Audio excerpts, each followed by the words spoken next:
Okay, hello everyone. After a really long time, I'm back with some more board game reviews. So I went to the UK Games Expo and it was really nice. I loved the day. It was a really good day for me.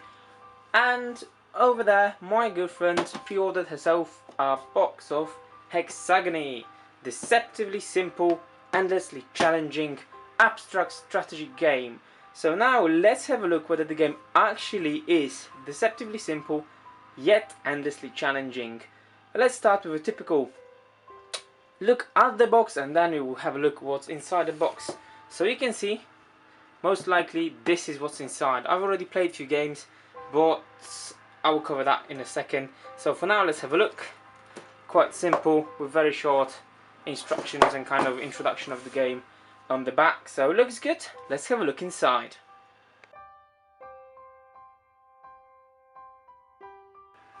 Okay, so here is what we have in the box. A simple one page with all the instructions you need for the game. And to be honest with you, the game is really simple. You can learn it in about 30 seconds. But on that, I will be talking in a second. So in here, we've got 48 multicolored tiles, as you can see over here. And they come in two flavors.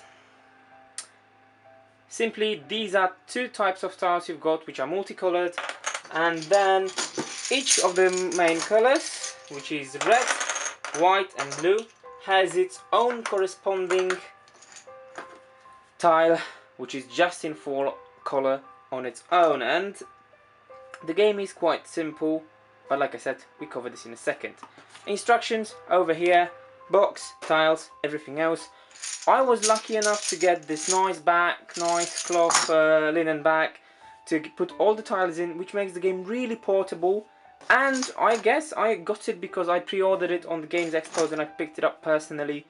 The only regret I have is not getting the copy signed by the creator of the game, because I actually really enjoy it. But let's have a look how the game plays and what can I tell you about it.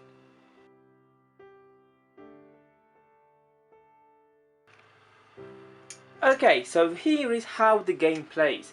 Normally each player, there are already a few options of versions of the game. One makes you put the tiles into two separate groups and give each player the same amount of tiles of the same type, and then it introduces the resource management aspect of it. The other one, you can just go straight out of the bag and choose one randomly, and then you have a bit random game of it.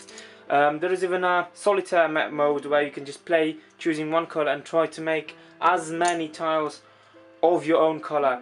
Another one I thought about myself is when you play with two players, of course you have to, for example, if I choose blue, I have to make as many blue tiles. However, you get negative points if you make a tile of the color of the player who doesn't play. So if I play with blue, you will play with red. Whoever makes a white tile gets -1 point, because that's what we want to avoid. So there's quite a lot of freedom on how you want to play, but original rules are fairly simple. Take the tile, let's say I'm blue, put it so the corresponding colors touch.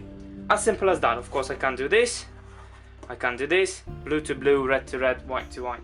Next player takes another tile, let's say the next player will be white, puts over here or puts over here. Why? We want to make this one annoying. Then I take another tile and once again, no, I can't. Let's start a new one over here. And so on, white, red, whatever it might be. This actually will block it. Okay, and here you go, the first tile. For each completed tile in your color, you get 1 point. And that's it. I've explained the whole game in about a minute and a half, or not even that. So yep, the creator was promoting the game that you can learn it in 30 seconds, and by all means, that's true. But the game is really, it seems very simple in the idea, but once you start playing, it gets more and more complex, and you're thinking about strategies to block your opponents out so they can't finish their tiles, or how you can make use of your full color tile to make most of it. So it's actually really challenging once you start playing.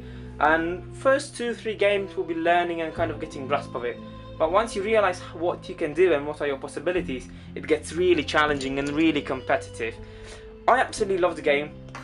I bought it for £10. Actually it was £9.60 because I pre-ordered for Expo for my girlfriend. However, originally if you want to order it, it's about £16 I believe, or around 20 something dollars.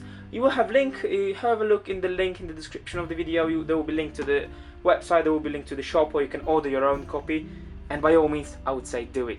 It's one of the best abstract games I've played.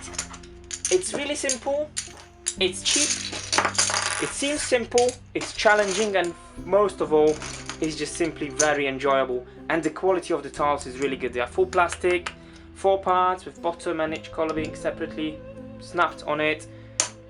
They will survive a very long time.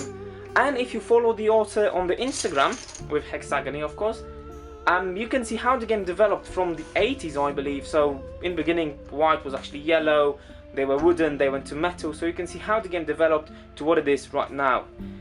In the end, in simple words, go check the description. If you have enough money or not, don't buy a few beers, just buy yourself HexAgony, because this game will bring you a lot of fun. And I think it actually can be played even with kids like 8, 9 years. They will be able to pick up the game fairly quickly, and it will make them think abstractly, and abstract skills are actually quite lacking nowadays. So this game will help you go back to the full capacity of your brain. So definitely have a look at the HexAgony, check the website out, and if you think you like it, and I think you will, just go and order your copy. And that's it. That was a very quick review today. Thanks for watching and see you soon. Happy gaming and take care.